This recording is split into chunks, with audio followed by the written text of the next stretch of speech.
Hej, jeg hedder Torben Forskov, og jeg stiller op for SF i Fredensborg Kommune her til valget den 19. november. Jeg har tidligere været i byrådet i det gamle Karlbo og synes, det var interessant og oplevede, at jeg kunne gøre en forskel. Nu er jeg en situation, hvor jeg igen har mulighed for at prioritere politik, og derfor så stiller jeg op. I den her video, der vil jeg sådan præsentere, hvad jeg synes er væsentligt inden for SF's politik og prioritere den kommende periode.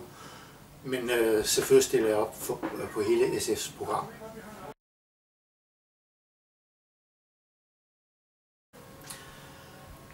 En solid og bæredygtig kommunaløkonomi, det er vigtigt, fordi det er forudsætningen for, at vi kan udvikle kommunen og at vi kan lave forebyggende indsatser.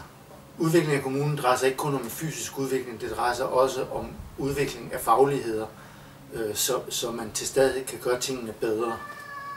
For at opnå den gode økonomi, så skal vi dels fastholde det nuværende skatteniveau, og dels skal vi til stadighed være på udkig efter steder, hvor vi kan udvikle kvaliteten og samtidig måske gøre tingene billigere.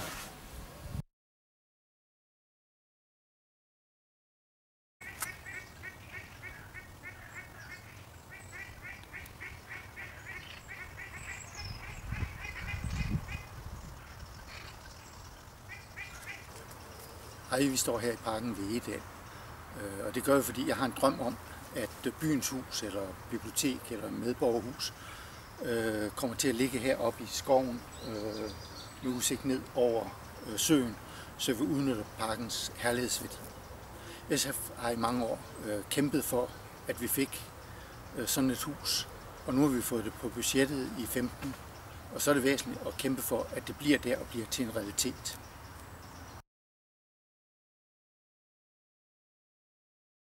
Jeg arbejder i det daglige som miljømedarbejder i Solrød Kommune. Jeg lægger meget vægt på klimaindsatsen. Jeg synes, det er flot, når Fredensborg Kommune kan spare 4% om året i de foregående år. Og jeg synes, at det ambitionsniveau skal holdes fremover. Jeg synes også, at kommunen skal understøtte privates muligheder for at spare på klimagasudledning.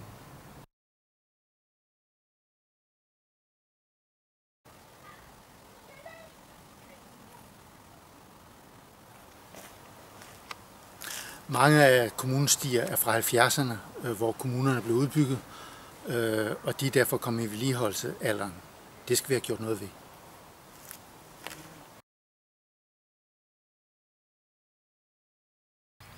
Da vi flyttede til Niveau, var det dels på grund af de trygge skolestier, dels på grund af den varierede naturoplevelse. Den biologiske mangfoldighed, den sikres dels gennem, at flere og flere går over til økologisk drift, men også ved, at der bliver flere og flere, der deltager i en aktiv naturpleje. Her på strandingene i Niveau, der er det Fugleværnsfonden, der er inde og plejer strandingene i samarbejde med kommunens køer. Som et andet eksempel på frivillig naturpleje, så inviterede Høstletlaget i juni ud til at slå med le ude på Skovfodvangen ude i Gammel Grønholdt Vang. Derude har de slået bevoksningen i nogle år, og der vokser flere og flere orkideer frem. Vi så også en spidssnudet frø. Det er en særlig habitatart, som er beskyttet af EU's habitatdirektiv.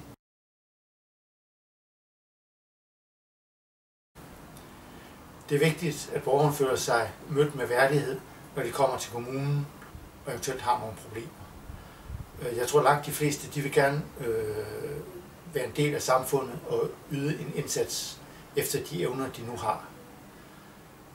Det er vigtigt, at det også er udgangspunktet for kommunen, så de kan have en åben og tillidsfuld dialog. Det er vigtigt, at der er et rum til også at høre på, hvor er borgeren i hans eller hendes liv. Tilliden er specielt vigtig, hvis det er nødvendigt at udfordre borgeren lidt.